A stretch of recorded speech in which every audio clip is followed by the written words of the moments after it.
आपके बच्चों को अपने पैरों पे खड़े होने का मौका नहीं देंगे।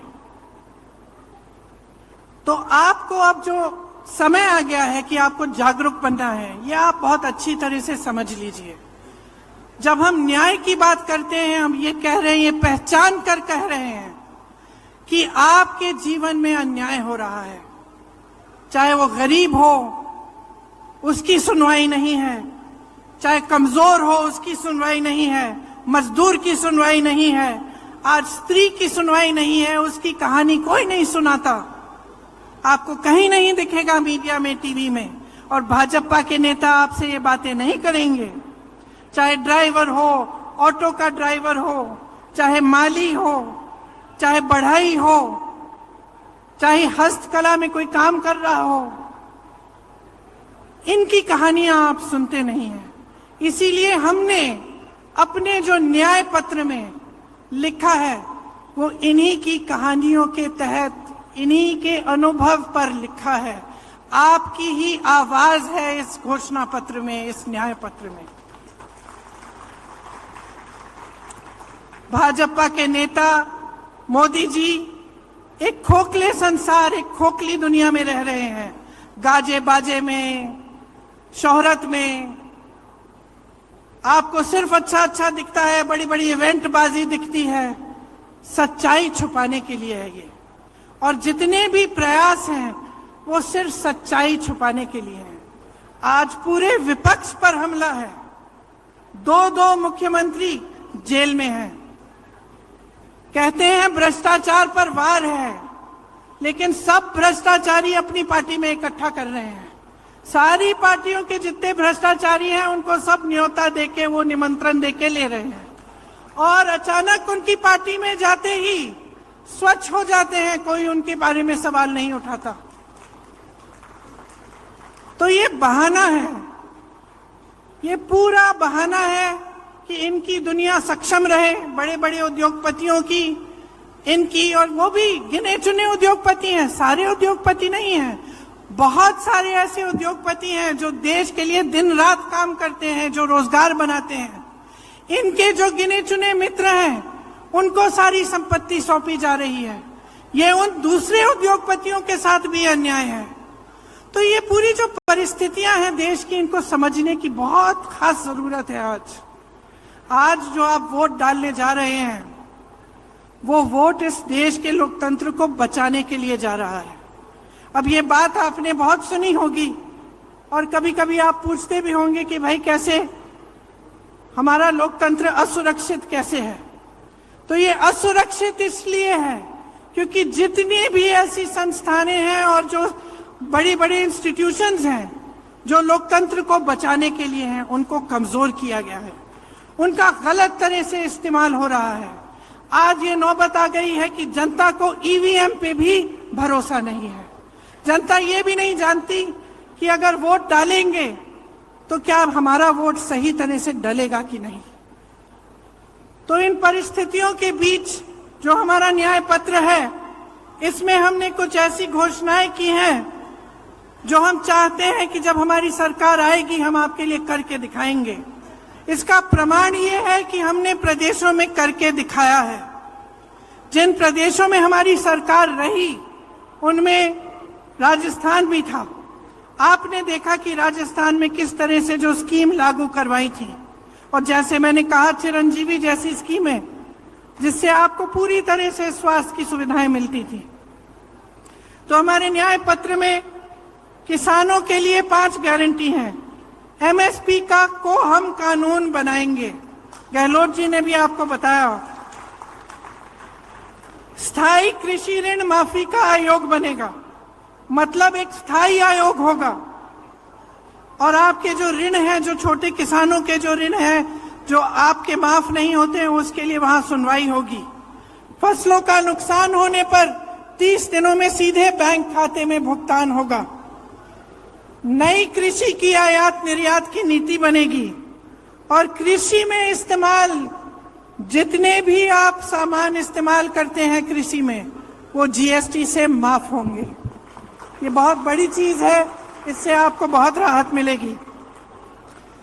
मैंने बेरोजगारी की बात की, युवाओं के लिए केंद्र में 30 लाख जो खाली पद भरे हैं, पड़े हैं, उन्हें भारी करने का काम हमारी सरकार करेगी। हर परिवार में जो पहली नौकरी है वो पक्की मिलेगी और स्नातक पास को 1 लाख रुपए मिलेंगे।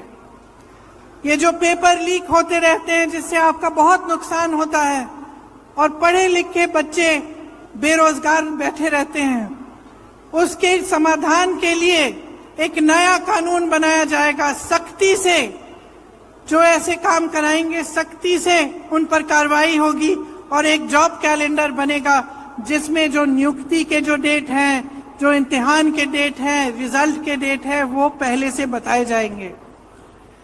जो लोग गिग इकोनॉमी में काम करते हैं, गिग इकोनॉमी मतलब जैसे शहरों में आप जो डिलीवरी वाले युवा हैं जो डिलीवरी करते हैं, इस तरह की जो नौकरियां हैं, इनको सामाजिक सुरक्षा मिलेगी और एक 5,000 करोड़ रुपए का फंड बनेगा युवाओं के लिए, ताकि युवा जब अपने कारोबार शुरू करना चाहें तो उनको लोन मिलेगा और उनको पैसे दिलवाए जाएंगे। महिलाओं के लिए खास हमने कुछ सोचा है कि हर जो गरीब महिला है उसे सालाना 1 लाख रुपए सरकार से मिलेंगे। केंद्र में जो नई भर्तियां हैं उनमें से 50% महिलाओं को दी जाएंगी। आशा, आंगनवाड़ी, मिड डे मील वेतन में केंद्र का योगदान 2 गुना होगा और हर पंचायत में एक अधिकार मैत्री होगी जो महिलाओं को अपने अधिकारों के बारे में बताएगी। कामकाजी महिलाओं के लिए हॉस्टल होने चाहिए, देश में काफी नहीं है, उनकी जो संख्या है उसको 2 गुना किया जाएगा और हर जिले में कम से कम एक ऐसा हॉस्टल होगा। आदिवासी भाई बहनों के लिए भी हमने गारंटी किया है कि वन अधिकार अधिनियम लागू किया जाएगा और एक स्पेशल बजट, स्पेशल प्लान बनाया जाएगा। भूमि अधिग्रहण कानून में जो संशोधन किए गए थे वो वापस लिए जाएंगे और राज्यों में पैसा के अनुसार कानून लागू किए जाएंगे, जिससे जहां आदिवासियों की आबादी ज्यादा है वे अनुसूचित क्षेत्र घोषित किए जाएंगे। 1 साल के अंदर अंदर जितनी भी FRA की क्लेम है उनका निपटान किया जाएगा और लघु वन उपज जो है उनको भी MSP के दायरे में लाया जाएगा। श्रमिकों के लिए हमने कुछ सोचा है कि उनके स्वास्थ्य के अधिकार की कानूनी गारंटी देना चाहते हैं। जांच से इलाज तक पूरी सेहत की देखभाल की सुविधाएं उनको मिलनी चाहिए और राष्ट्रीय न्यूनतम मजदूरी 400 रुपए प्रतिदिन की गारंटी हम करेंगे और शहरी क्षेत्रों के लिए रोजगार गारंटी का कानून लागू होगा, जिस तरह से ये कानून गांव में लागू होता है। देखिए, ये हम न्याय की गारंटी दे रहे हैं आपको। हम लोकतंत्र की रक्षा करेंगे। हमारे पूर्वजों ने इस लोकतंत्र को बनाने के लिए अपना खून बहाया है। इसी कांग्रेस पार्टी ने, जिसके आप मेरे कार्यकर्ता भाई बहन यहाँ बैठे हैं, इसी कांग्रेस पार्टी ने इस देश के स्वतंत्रता संग्राम को बनाया और उसमें अपना तमाम नेताओं ने जान दी, जीवन दिया और इस देश का निर्माण किया है। मैं सिर्फ एक आग्रह करना चाहती हूं अपने कार्यकर्ता भाई बहनों से और खास तौर से इस देश की जनता से, इस देश के एक एक नागरिक से ये मेरा आग्रह है, इस चुनाव को आप अपने मुद्दों पर लड़वाइए। जो आपके जीवन का अनुभव है वही सत्य है, वही सच्चाई है। जो आपको दिखाई दे रहा है टीवी पे, इश्तिहारों पे, होर्डिंग्स पे, ये सच्चाई नहीं है। जो ये मोदी जी ने इवेंट बाजी बना रखी है, गाजा बाजा, ये सब जो लोग सोचते हैं कि धर्म के नाम पर, जाति के नाम पर या आपका ध्यान कहीं और आकर्षित करके गद्दी पर सुरक्षित रहेंगे, उनको सच्चाई दिखाइए। क्योंकि जब तक आप अपने अनुभव पर उतरकर अपना वोट नहीं देंगे, जब तक आप अपनी सच्चाई, अपने सत्य, अपने अनुभव के आधार पर इस देश के निर्माण को नहीं करवाएंगे, तब तक ये हालात बदलेंगे नहीं। और हम ये हालात बदलना चाहते हैं, हम आपके हालात बदलना चाहते हैं। हम चाहते हैं कि आप अपने पैरों पे खड़े हों, कि सब सुविधाएं आपको मिले, कि देश की सारी संपत्ति आपके हाथों में जाए। इसीलिए ये चुनाव आपका चुनाव होना चाहिए। ये चुनाव इस देश के लिए होना चाहिए, इस देश की धरती के लिए, इस देश की मिट्टी के लिए, इस देश के लोकतंत्र के लिए, इस देश के संविधान को बचाने के लिए।